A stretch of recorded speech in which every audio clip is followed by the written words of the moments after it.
আল্লাহ রাব্বুল আলামিন বলেন, ইয়া আইয়ুহাল্লাযীনা আমানু তাকুল্লাহ ওয়া কুলু কওলান সাদীদা يصلح لكم أعمالكم ويغفر لكم ذنوبكم ومن يطع الله ورسوله فقد فاز فوزا عظيما সেই দিন যখন পৃথিবীর সব মুখ যখন আমি বন্ধ করে দেব, সেই দিন হাসরের ময়দানে কোন লোক পর্যন্ত কোনো কথা বলবে না, এমনকি কোন প্রাণীর থেকে আওয়াজ পাবে না। যারা মানুষ হিসেবে থাকবেন তারাও কেউ আওয়াজের গন্ধ পাবে না, এমনকি নিস্তব্ধ হাসরের ময়দানে। আল্লাহ বলেন ওই দিন আমি আল্লাহ তাআলা আমি আল্লাহ ছাড়া তোমার পক্ষে আর কেউ কথা বলবে না, কেউ কথা বলবে না। আজ এই দুনিয়াতে এসেছেন অনেক মানুষ আছে, তারা বলে যদি আমাদের কাছে মুরিদ হও, তোমরা দুইটা করে মুরিদ হও, দুই হাতে ধরে আপনাকে আছাড় মারবো, জান্নাত আর জাহান্নামে চলে যাবে। আছে না নাই? অনেক মানুষ আছে। অসম্ভব। এই দিন পৃথিবীতে কোন পীর মুরিদ কথা বলবে দূরের কথা, বরং নবীজি মুহাম্মদ সাল্লাল্লাহু আলাইহি ওয়াসাল্লাম আল্লাহর হুকুম ছাড়া কথা বলতে পারবে না। আল্লাহ বলছেন ওই দিন তোমার পক্ষে কেউ সাফাই দিতে পারবে না, কেউ না। আসমান এবং জমিনে কোন প্রকার প্রাণী পর্যন্ত কারো ব্যাপারে কোন সমর্থন দেওয়ার কোন অপশন নেই, কোন সুযোগ নেই। এই দিন আল্লাহ বলছেন ওই দিন তোমার সাথে কথা বলবো না, কারণ তোমার সাথে আমি মুখটা ঘুরাই নিব। তুমি হাজারবার আমি আল্লাহকে আল্লাহ বলে চিৎকার মানে সেদিন তোমার দিকে আমি ঘুরেও তাকাবো না। বলেন এই দিনের অবস্থাটা কেমন হবে? আল্লাহ বলছেন এদিন তাকাবো না। শুধু তাকাবো না, বিষয়টা কিন্তু তাই নয়। আল্লাহ তাআলা বলেন ওয়ালা ইউযাক্কিহিম, সেদিন আমি আল্লাহ তাআলা বান্দারে তোর যে জীবনে যত গুনাহ করে আসছো এই গুনাহগুলোর দিকে আমি আল্লাহ পুত পবিত্র করব না। মানে মুফাসসির کرام বলেন ওই দিন আমার আল্লাহ তাআলা বান্দার দিকে পুত পবিত্র মানে হচ্ছে বান্দার জীবনে যত গুনাহ করছেন একটা গুনাহ আল্লাহ ক্ষমা করবে না, মুছে দেবে না, বরং গুনার জন্য শাস্তি স্বরূপ আল্লাহ জাহান্নাম দিয়ে দিবেন।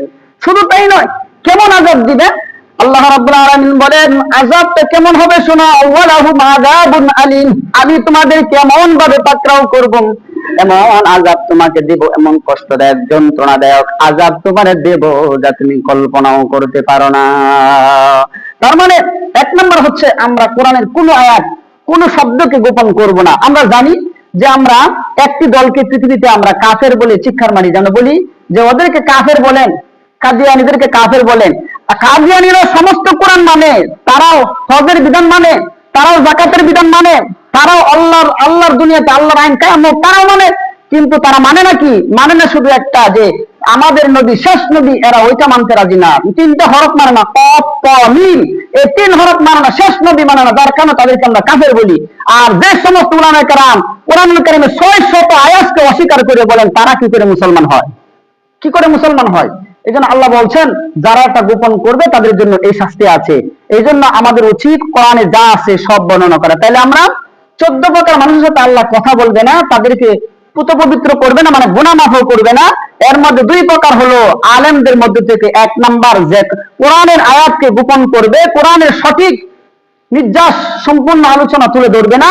2 নাম্বার হচ্ছে যারা এর বিনিময়ে টাকা গ্রহণ করবে, অল্প টাকার বিনিময়ে ফতোয়া চেঞ্জ করে মানুষের কাছে রটনা করবে, ওদেরকে আল্লাহ তাআলা মাফ করবেন। 3 নাম্বার নবীজি মুহাম্মদ সাল্লাল্লাহু আলাইহি ওয়াসাল্লাম বলেন, সালাসাতুল লা ইউকাল্লিমুহুল্লাহু ইয়াওমাল কিয়ামাতি ওয়া লা ইয়ানজুরু ইলাইহিম ওয়া লা ইউযাক্কিহিম ওয়া লাহুম আযাবুন আলীম।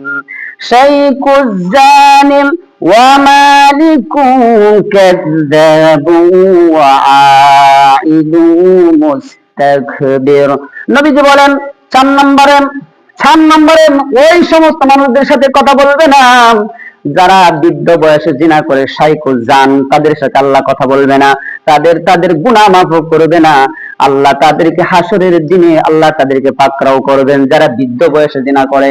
এবার আসেন অনেকের মনে প্রশ্ন, হুজুর তাহলে তো ইয়াং বয়সে জিনা করলে শাস্তি হবে না? বিষয়টা কিন্তু এমন নয়। আল্লাহ তাআলা কোরআনুল কারীমে বলেন ওয়ালা তাকরাবুজ জিনা ইন্নাহু কানা ফাহিশাতান ওয়া সাআ সাবিলা। আল্লাহ তাআলা পবিত্র কোরআনের 17 নম্বর সূরা সূরাতুল বনী ইসরাঈলের 32 নম্বর আয়াতের মধ্যে আল্লাহ বলেন, শোনো, বৃদ্ধ বয়সের জিনাকারীর সঙ্গে আল্লাহ কথা বলবে না, তার গুনাহ মাফ করবে না। আর যারা যুবক আছে তোমরাও শোনো, ওয়ালা তাকরাবুজ জিনা, তোমরা জিনার নিকটবর্তীও হবে না। জিনা করবে তো দূরের কথা, জিনার কাছেও যাবে না। কারণ জিনা এমন এক অপরাধ, যে অপরাধ করলে আল্লাহর জমিনে বেঁচে থাকার কোনো অধিকার তোমার থাকে না। জিনা এমন এক অপরাধ, আপনি নামাজ পড়েন না, কোরআনের আইন নাই যে তোমার মেরে ফেলবে। আপনি যাকাত দেন না, কোরআনের এমন আইন নাই যে আপনাকে মেরে ফেলতে হবে। আপনি হজ ফরজ হয়েছে, আপনি হজ করেন না, আপনার কোরআনের এমন আইন নাই যে আপনাকে মেরে ফেলতে হবে। কিন্তু একটা মাত্র পাপ, যে পাপ করলে এই দুনিয়াতে বেঁচে থাকার কোনো হক থাকে না, সেটাই মানে হচ্ছে জিনা। কথা বলেন ঠিক কিনা?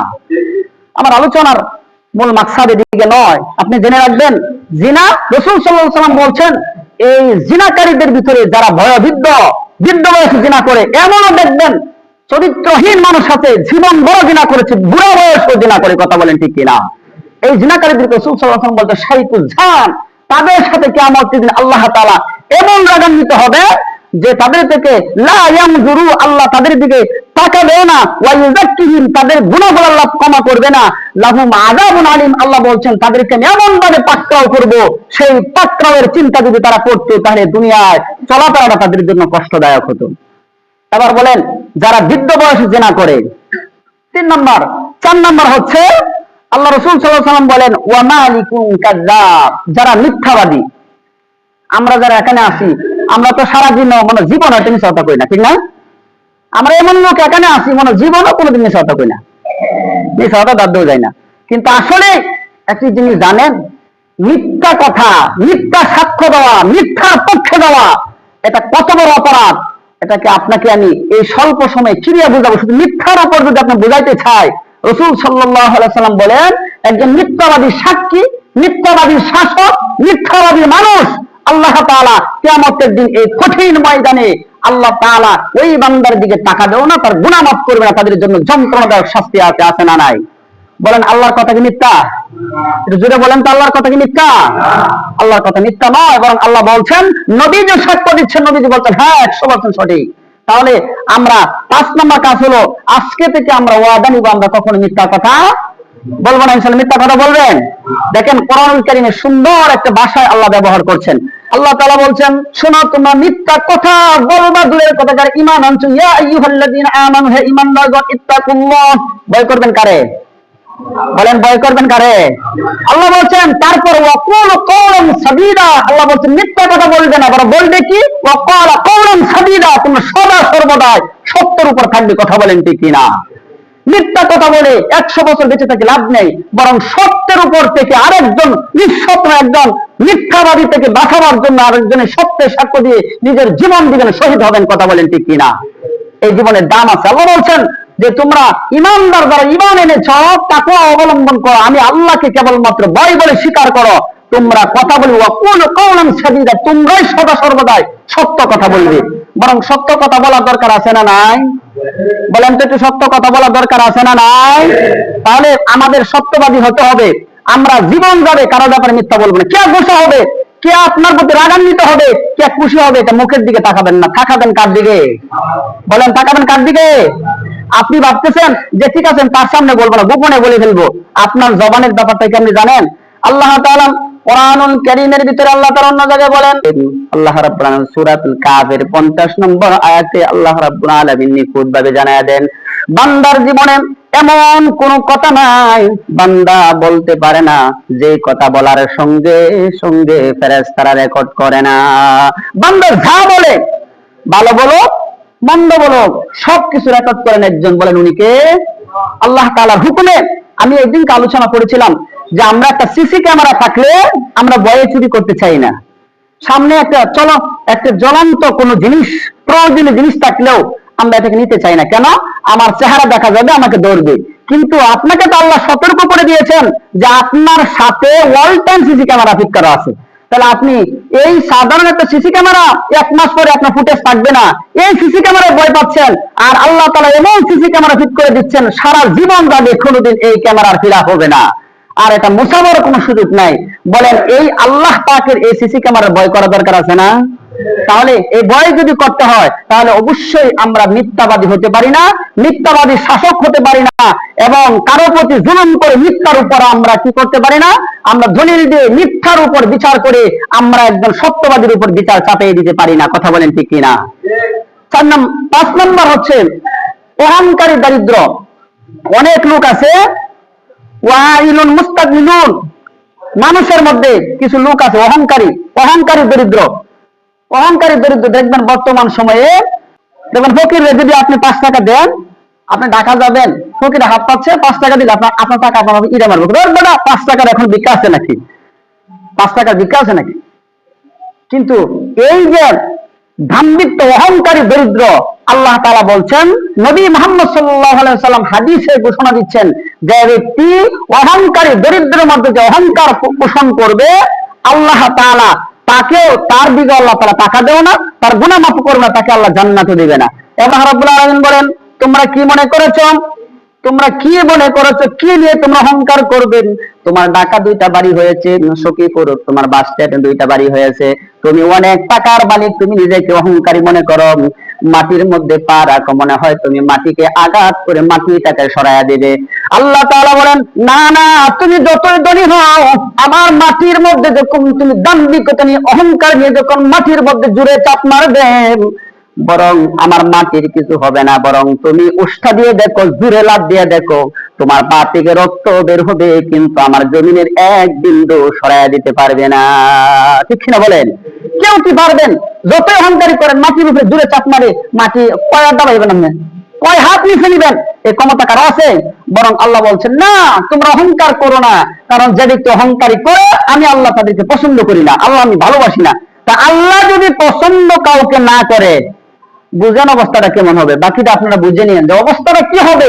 আল্লাহ নবী বলছেন, এই দরিদ্র, যারা দরিদ্রের মধ্যে অহংকারী হবে, আল্লাহ তাদের সাথে তাকাবে না, এবং যারা ধনীদের মধ্যে যারা অহংকারী হবে, আল্লাহ তাদের দিকে কিয়ামতের দিন তাকাবে না, তাদেরকে আল্লাহ মাফও করবে না। এবার আসেন 6 নম্বরে হলো অনেক লোক আছে দান দিয়ে কোঠা দেয়, একটু ফেস লাগবে মসজিদের মধ্যে, বাজারও দাঁড়ায় বলে তোরা মসজিদে এই দিছি সেই দিছি, দাঁড়ায় কোঠা মারে। একবার দেখবেন মসজিদে খাওয়াইছে, হুজুরে 1 কাপ চা বাজারে খাওয়াইছে, দেখবেন বড় গলা শিক্ষা দিয়ে বলে আমি এই করছি সেই করছি। আল্লাহ রাসূল বলেন, ওই সমস্ত মানুষদেরকেও আল্লাহ মাফও করবে না, তাদের দিকে আল্লাহ কিয়ামতের দিন ফিরেও তাকাবে না। হাদিসের ভিতরে আসছে, এটা আমার মুখের কোনো গল্প নয়, সহিহ মুসলিমের 106 নম্বর হাদিসের বর্ণনা, নবীজি বলেন, নবীজি মুহাম্মদ সাল্লাল্লাহু আলাইহি ওয়াসাল্লাম বলেন, আল-মান্নানুল্লাযী লা ইউতি শাইআন ইল্লা মা'নু ওয়া মুনফিকু সিলআতুহু বিল হালাফিল ফাযিরিন ওয়াল মুসবিরু ইযারা। নবীজি বলেন, যারা ওই কাজ করবেন, দান দিয়ে বলে বেড়াবেন, দান দিয়ে কোঠা দিবেন, তাদের সাথে আল্লাহ তাআলা কথাও বলবে না, তাদের দিকে তাকাবে না। 6 নম্বর হলো যারা মিথ্যা কসম করে মালামাল বিক্রি করেন। আপনার মালটা ভালো না, আপনি জানেন, কাস্টমার নিতে চাচ্ছে না, বলছে আল্লাহর কসম তোরা যে মালটা দিলাম, আমার কলার মধ্যে একটা ফরমালিন মধ্যে নেই, আমার জিনিসের মধ্যে এর থেকে ভালো জিনিস এই দেশে আর কেউ পাওয়া যেত না।